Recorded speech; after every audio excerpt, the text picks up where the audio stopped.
Pour améliorer ses performances olfactives, une des clés, c'est d'améliorer sa mémoire. Là-dessus, c'est important de comprendre qu'on peut tous devenir parfumeur, on peut tous devenir œnologue et spécialiste de l'odorat. Ce n'est pas associé à une particularité anatomique ou génétique de notre nez. D'ailleurs, quand on dit qu'un parfumeur est un nez, c'est une expression qui est un peu mauvaise parce qu'en fait, qu'est-ce qui fait la différence entre un parfumeur et moi? Le parfumeur, il n'a pas un nez différent du mien, on a souvent des mêmes seuils de détection des odeurs. Par contre, lui, ce qu'il a beaucoup travaillé, c'est sa mémoire.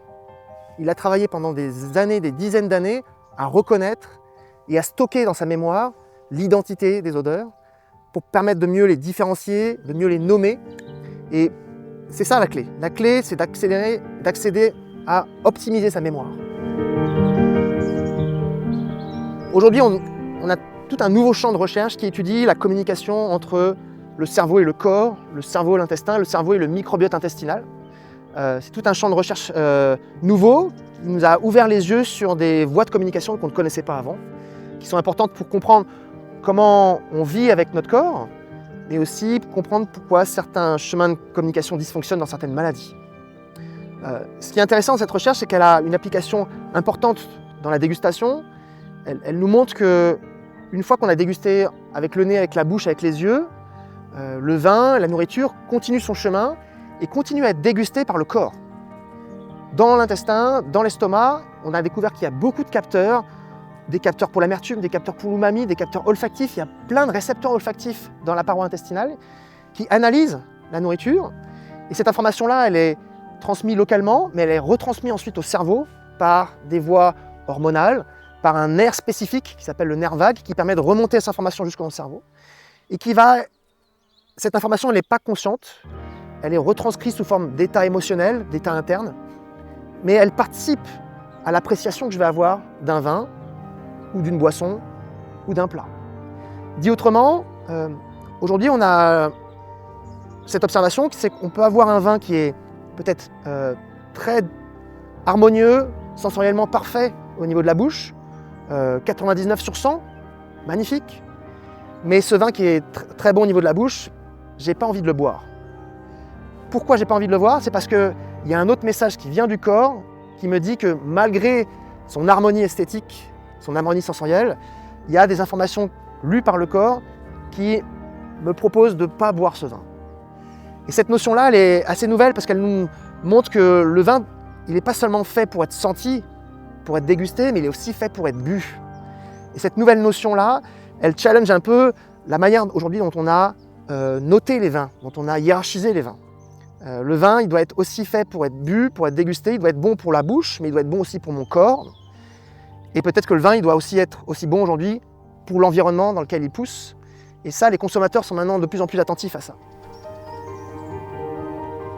La dégustation géosensorielle, c'est une méthode qui est intéressante parce qu'elle apporte un éclairage et une perspective de lecture du vin qui est assez originale, qui modifie un peu surtout la hiérarchie des sens qu'on a l'habitude d'engager en dégustation. Elle propose notamment de se focaliser d'abord plus sur la bouche et moins sur le nez et sur les yeux. Elle propose en particulier de s'attacher à la lecture tactile du vin, à d'autres descripteurs qui sont peut-être plus holistiques, plus globaux et moins précis. C'est une méthode qui cherche aussi à voir aussi comment le vin est perçu, mais comment aussi notre corps réagit face au vin, en particulier par la lecture de notre réaction de salivation avec le vin en bouche. Un vin qui fait saliver, et c'est un vin qui va nous permettre aussi de créer un confort de bouche et qui parle aussi de notre capacité à engager une danse, à engager une réaction avec le vin. Je pense que cette question, elle glisse deux choses. Il y a l'importance de l'effervescence. L'effervescence, c'est une signature sensorielle qui est extrêmement riche pour notre cerveau. Il faut se comprendre que le CO2 qu'on piège dans une bouteille de vin effervescent, c'est une molécule qui est très simple, mais qui est capable de parler à tous nos sens engagés en la dégustation. Il parle à notre sens du toucher, par la mousse, la bulle. Il passe à notre sens aussi gustatif. La bulle apporte une légère acidité en bouche. La bulle apporte aussi un côté irritant, piquant. La bulle apporte aussi un côté rafraîchissant.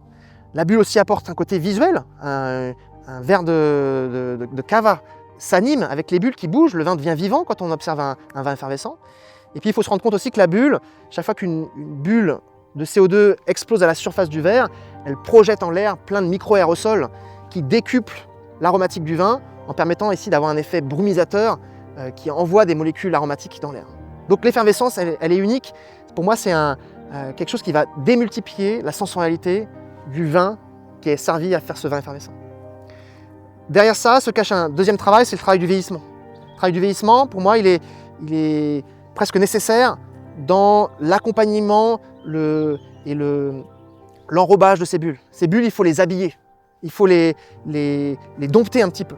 Et tout le travail du vieillissement justement permet justement d'arrondir ces bulles, de lui donner une matrice, une matière qui va permettre à ces bulles de s'exprimer, de s'affiner, de gagner en texture crémeuse par exemple. Et le vieillissement va aussi accompagner le vin qui sert à la base de ces bulles, lui donner plus de matière, lui donner aussi plus de longueur aromatique par des notes oxydatives, longueur gustative par des notes umami. Et donc c'est cette conjonction entre ces deux capacités qui fait que le vin effervescent vieillit longtemps, a cette magie pour nous, parler à tous nos sens et en plus gagner en longueur, en expression. Et pour notre cerveau, c'est une source de sensorialité qui est pour moi qui est unique.